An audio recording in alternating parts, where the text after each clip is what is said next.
happy to have you here this evening for some poetry and story reading and DJ Dynamite. Let's give a big hand to DJ. We're going to begin with Kim Fowler reading her poem, Survival, and then we'll follow up with two other readers. If you need a seat, I can bring some more out. So yours. In 1975, the population of Santa Fe was about 50,000. The black population was roughly 450, or about 1%. In 2024, the population of Santa Fe was about 90,000. The black population was roughly 1,100, or about 1.3%. In 2023, black people in Santa Fe were 2.3 times more likely to be arrested for low-level nonviolent offenses than a white person. In 2025, there were still white people in Santa Fe who thought black people were outsiders. Oh, you live here? Exotic. Oh, your daughter's hair is so fascinating, I have to touch it. Unfit for managerial positions. Staff don't acknowledge me when I walk down the hallways. White coworkers forced me out of my job. Unseen. For almost 20 minutes, the white folks at the paint counter paid no attention to us, but when an older white man came in, they were all over him. The city different is not so different when it comes to racism.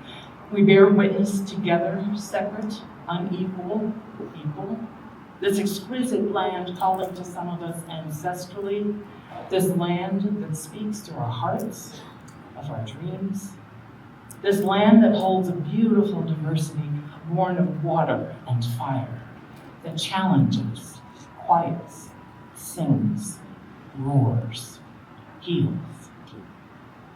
For black folk, the land demands we listen to its ruptures, its resettlements, its upheavals, its struggles, its survival. Showing us who we are and who we can be, inviting us to listen to the discourse within the earth, the communion of clouds born of the trickling of water, the birthing of land that calls our destinies, our paths, our communities, our power, our souls. The city different is not so different for black folk when it comes to racism. The land demands we listen. We bear witness to its ruptures together, its resettlements separate, its upheavals unequal, its struggles equal, its survivals. The exquisite land showing us, calling to some of us who we are ancestrally and who we can be. This land that speaks, inviting us to listen through our hearts to the discourse of our dreams within the earth. This land that holds a communion of clouds, a beautiful diversity born of the trickling of water and fire. The birthing of land that calls, that challenges our destinies, quiets our paths, sings our communities, roars our power, heals our souls. When we were first dragged to this continent, our role was to do the work that whites found odious. Now, our work is for us alone, to survive, to not be erased. And the quicker we do it, the quicker the others will discover how essential our survival is. Here's a poem about when I was invisible and moving into a new city. It's called The Welcoming Committee. Come, look, see, the Welcoming Committee.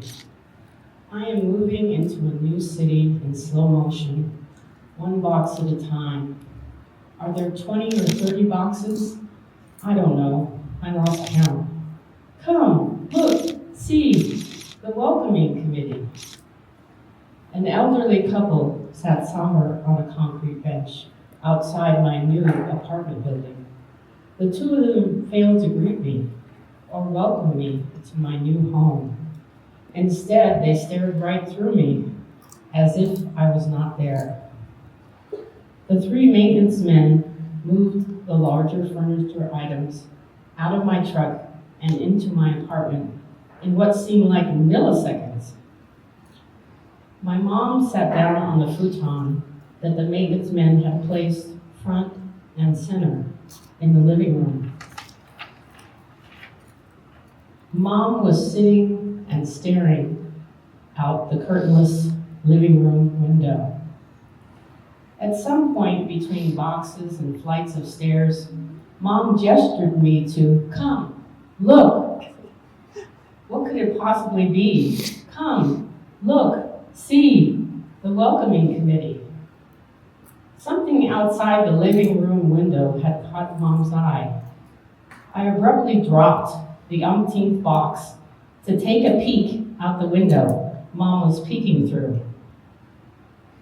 2 cardinals sat on a tree branch, framed by the window frame.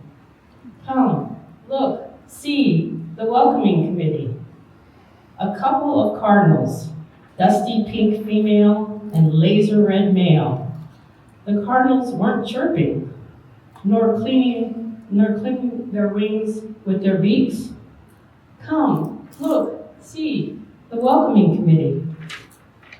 Instead, the 2 birds sat perfectly still, staring back at my mom through the glass. Not anymore. I didn't need my new neighbors to acknowledge my existence.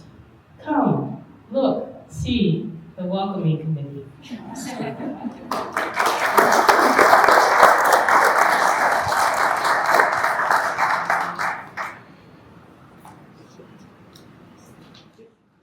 This one doesn't have a title either.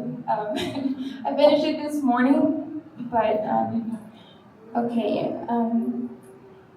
The whimsical black girl shouldn't exist.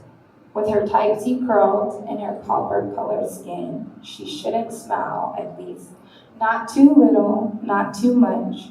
And if she laughs, not too loud, or else. And why is she holding her head up so high? It's supposed to be hung low. Better mispronounce her name to diminish her glow. The whimsical black girl shouldn't exist. Shouldn't be well-spoken, or else. She won't fit into the box because nothing about her is demeaning or a portrayal of what they have seen on TV. So they will judge her and try to crush her spirit at any cost. And if conflict arises, the whimsical black girl's opponents will side with those who look like them the most, the ones who have a master's degree in pretending, because to them, the whimsical black girl is not worth defending. The whimsical black girl, she shouldn't be soft. She shouldn't frolic in fields or be well-read. No Walt Whitman or Robert Frost. No flowers in her hair or on her blouse. No rosy cheeks or eyes that glisten in the sun. No cartwheels to success.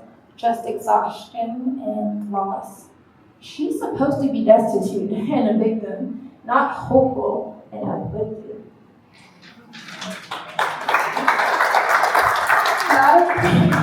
Not a pretty woman with special interests, but a stereotype with no opposing thoughts or opinions.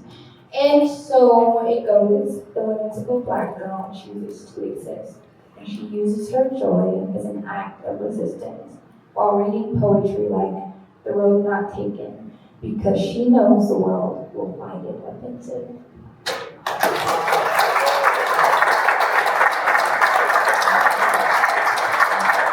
Thank you, Tiana. And I do want to give a plug because I know that Tiana published a book 2 years ago or 1 year ago, and it's called The Composure of Butterflies. And I do plan on buying it. So. All right, DJ Dynamite is going to continue, so let's dance.